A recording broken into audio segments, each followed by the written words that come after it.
What's going on, you guys? If you're new here, my name is Morgan and this is Ghost, and welcome back to another video. So in today's video, we're going to talk about 5 things that I have learned after owning a deaf and half-blind dog. Number 1, they do aggravate other dogs a lot easier because they cannot read signals, they cannot hear them growling, they can't read signs very easily, especially Ghost. Ghost is still a puppy. Ghost is 6 months old. I believe she's 6 months old now. She's born in April. Yeah, 6 months old. She just turned 6 months old. She just turned 6 months old. I think it was April 4th. But so she's easier to aggravate the other dogs because she can't hear the other dogs. She is still learning their body language, and dogs are very, very smart. Ghost is very, very smart, but she does have to kind of make up for things because she can't hear. It's just what it is. You know, we're still working on things. We're trying our best. She's doing a very good job. She loves to be around Rue and Luna Freya the most, even though Rue is the most aggravated with her, but she loves to be around Rue the most, as funny as that sounds. Number 2, training takes longer. So with puppy pad training and outside training, it's been very, very easy because she does follow the other dogs. But other than that, training is very hard. Getting her to listen is very, very hard because she can't listen. So training is taking a lot longer, and it is a lot more of a challenge. She's licking my ear. But we are getting there. She is doing her best. She can only do so much because she is deaf, and I am trying to learn sign language for her so I can teach her signs. But for the most part, she does follow the regular sit. I do this for sit and that for stay. And I'm still trying to get something developed for lay down, but we're getting there. But she's very, very smart, but she is taking a lot longer to train. And that's okay because I have all the time in the world for her. Don't we, Ghost? Yeah.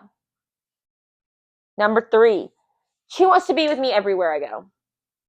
Everywhere. No matter where I go, she wants to be there with me. Now, it's getting easier because she does have Luna Freya and Rue around, and she loves to be with Luna Freya and Rue the most, aside from me. But when they don't want anything to do with her, or when it's bedtime, she will follow me absolutely everywhere. She wants to sleep in the bed with me. She has a specific spot in the bed. She will not leave me alone no matter what.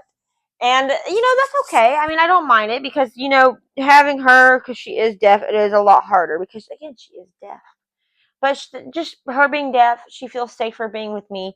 But with that, again, comes her wanting to be around me 24/7. And she can't see out of one of her eyes, so she does kind of struggle to see me sometimes, so she'll go to a certain side.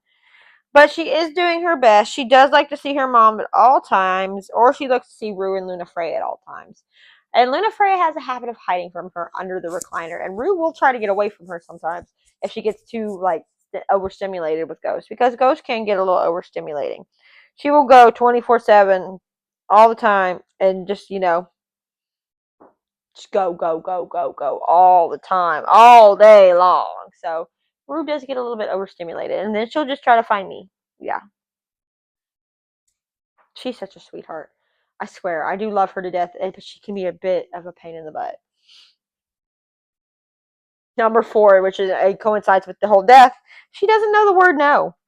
Well, I don't know a sign language yet for the word no. So we are kind of learning as we go. Her and I have a learning curve because of the deafness and the blindness. But we are getting there. Hopefully, eventually, I will learn kind of the sign language for no because she does not hear the word no at all. But we are getting there, and she is learning. And look at this face. How can you say no to this face? Which it's actually kind of easy when she's following you into the bathroom every time you turn around and you just want to go into the bathroom by yourself. So we're learning. But she is trying to adapt as best as she can without being able to see in one eye and hear and just in general. And it's a challenge, but we're getting there. Yeah, see, we getting there. We getting there. Having a double dapple definitely has its challenges, especially when they have a disability like this, where, some double dapples can hear or see or both or none. And Ghost is one that can barely see but can't hear at all. So it is a learning curve. It is a challenge to learn how to communicate with her and how to get her, make sure she lives the best life possible. Number 5, with her being deaf and being blind and kind of having this struggle mentality, because she does struggle with all these, socialization is very important. So I try to socialize her as much as I can. I took her trick-or-treating, and she did enjoy it. She did really, really good with all the socialization. She did really good with all the dogs and the people.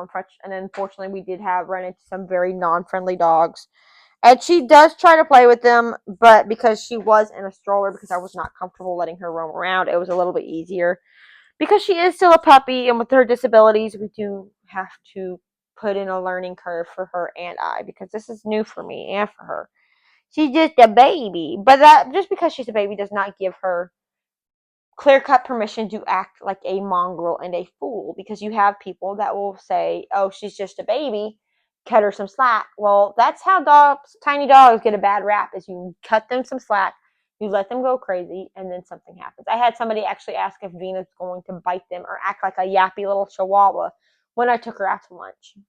The stigma behind treating little dogs like purse dogs and having no training is what gives them the mentality, or the rumor, or really, I guess you could say rumors, because I can't think of the word, that gives them the background of being little yappy ankle biters, when that is not the truth. And just because Ghost has these issues does not give her, leeway to act like that. So it's not okay. But that's why we're socializing, because she can't hear, and she can't see. So I do warn people, hey, she's deaf and she is blind in this one eye, so just be careful with her and make sure she can see you, because she can't hear you. So we did socialize when we went out trick-or-treating, and she did so well despite all the aggressive doggies and all the handsy children and all the people that did not ask to pet her and did not let me warn them. She did very, very good. I'm very, very proud of her. And we're both learning as we go. Let's be real. We're always learning as we go. But it is worth it. I don't know what I would do without her. She's got the cutest little face and little tongue in the entire world. Look at that. Look at that. She's a doll. She's just a little doll. Aren't you a doll, sweetheart? But that is 5 things I have learned since owning a double dapple that is blind and deaf. So thank you guys so much for watching. And as usual, you guys, Ghost and I will see you next time in the next video, because I love doing videos with Ghost. Who knows what we will do next? She's going to sleep. We'll see you guys later.